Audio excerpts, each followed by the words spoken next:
Hey guys, my name is Dakota. I'm an ACE certified personal trainer at Precision Personal Training, and my goal is to help you get comfortable in the gym and lifting things. So with the new year being here, new decade, you might have some resolutions, some goals, and you might just want to reset for, the coming year, which I'm a huge fan of. I love setting goals. I do it, monthly, but it just feels fun to do it for the year. So if one of your goals relates to fitness, health, nutrition, whatever, this video is gonna be for you. I haven't actually thought of my goals really for 2020.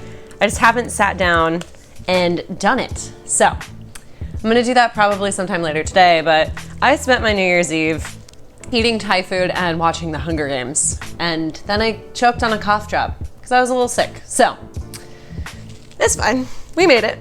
If you are making goals for 2020, New Year's resolutions, anything of the sort, this video is gonna be for you. So I think it's something crazy, like 80% of people after the first month of the year have already given up on their goals for the year. And it could be from a lot of reasons. You could just be shooting way too high. You could be going, all in on something, or your goals just don't really relate to actually like the person you are and your interests. So I'm gonna give you a couple tips on how to structure your goals and just optimize them so you don't set yourself up for failure, because who wants to fail after 4 weeks in? So tip number one is to make your goals SMART goals. I learned this in my certification training for personal training, but it honestly applies to more than just fitness. So you want to make sure that they're SMART. The S in SMART stands for specific. So rather than saying something like, I want to run more, you could say, I want to run 3 miles a week. That way it's something that's also measurable, which is M in SMART. So rather than saying, I want to run a few miles a week, you can say I want to run 3 a week. And then you can measure that, be like, at the end of the week, did I hit 3? I only got 2? Okay, didn't quite hit that. And then the A in SMART stands for attainable. So you want to make sure that it's realistic. You're not going to run, if you don't run at all now, you're probably not going to run 20 miles a week. I wouldn't be able to do that. It's just not attainable for me at this time. So you want to make sure that your goal is relevant, which is the R in SMART. So it's not really relevant for me to say I want to practice dance twice a week, because my goal isn't to learn technique in dancing. It has nothing to do with my interests. I like to get strong and lift. So it'd be kind of out of the box for me to say, I want to dance twice a week, unless it was like for a fun thing, right? Then the T is time bound. To make sure your goal is time bound, you just want to set basically a deadline of completion, or like small deadlines, just to make sure that you're staying on track. So if your goal is to run 3 miles a week and 4 weeks have gone by and you haven't even done it once, that's going to tell you that you haven't been doing your thing.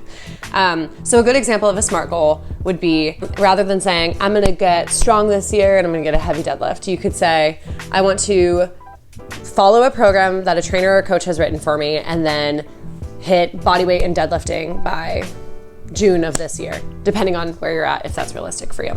But the more specific and the more realistic that you can be with your goal, the better off you're gonna be. If you're not working out at all right now, it's gonna be really hard for you to say, I'm gonna work out 6 days a week. I would start small. Like I've talked about this before, but you don't wanna go just because it's, January 1st. You don't wanna go from 0 to 1,000. My second tip is to be patient with yourself. So just because you've missed 2 days, or you missed a week, or you ate fast food and you're supposed to be eating healthy, it doesn't mean that you have to just throw the whole thing out the window, right? So just being patient with yourself and understanding that you're not going to be perfect 100% of the time, and that's okay. Tomorrow's a new day. Lunch is a new meal. Just because you had McDonald's, breakfast doesn't mean that you can't have a salad or, some quinoa with chicken for lunch. Okay. Tip is to stick to it. After 4 weeks, a lot of people fail from their New Year's resolutions, or they give up. So rather than just giving up because it's been hard or because you made it that 4 weeks, just keep going. Maybe, you take it down from 6 days a week to 5 days a week of working out, and you figure out what's going to be more obtainable for you and what's going to be, just more realistic. Because at the end of the day, the best exercise for you is going to be the routine that you can stick to. Same with eating habits. Comment below some of your New Year's resolutions. I'd love to hear them. And if you're not a New Year's resolution kind of person, that's okay. Comment below some of your goals for the year, goals for the week, This was a quick one, but I just wanted to check in about New Year's goals. And yeah, comment below some of yours if you have any to share. That's all I have for you today. Thank you so much for watching. I post videos every Thursday. I'll see you next week.